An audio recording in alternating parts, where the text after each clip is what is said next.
Hi అండి, అందరూ ఎలా ఉన్నారు? బాగున్నారా? నేనైతే చాలా బాగున్నానండి.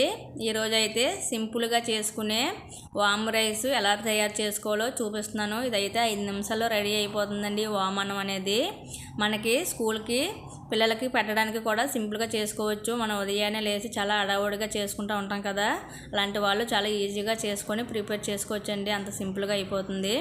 ముందుగా స్టవ్ వెలిగించుకొని కళాయి పెట్టి ఆయిల్ వేసుకోవాలా. నేనైతే 3 టేబుల్ స్పూన్లు ఆయిల్ వేసుకున్నాను. ఆయిల్ హీట్ ఎక్కిన తర్వాత దీంట్లో 1/2 టేబుల్ స్పూన్ వామ్ వేసాను. అలాగే 1/2 టేబుల్ స్పూన్ జీలకర్ర కూడా వేసుకున్నాను.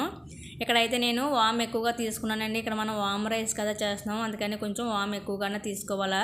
ఇది పిల్లల కోసం చేస్తున్నట్లయితే అంత అవసరం లేదండి. పిల్లలు వామ్ ఎక్కువగా ఇష్టపడరు కదా. కానీ వామ్ రైస్ చేసి పెట్టడం లేదంటే చిన్నపిల్లలకి కడుపులో ఉన్న చిన్న చిన్న పాములు ఉంటాయి కదండి, అవి కూడా చనిపోతాయి. అప్పుడప్పుడు చేసి పెట్టడం చాలా మంచిది.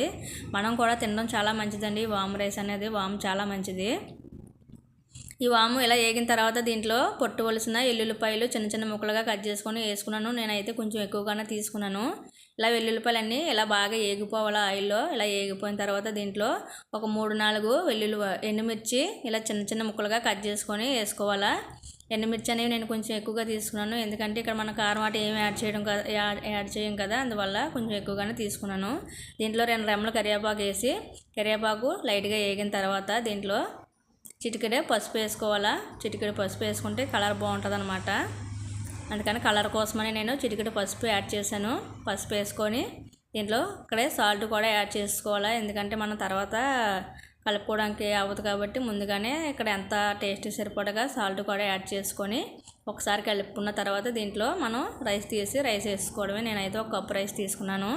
నేనైతే నార్మల్ రైస్ తీసుకున్నానండి. మీరు ఏ రైస్ తీసుకున్నా సరే పర్వాలేదు, మనం ఏది యూజ్ చేసుకుంటే దాన్నే మనం వేసి కలుపుకోవచ్చు.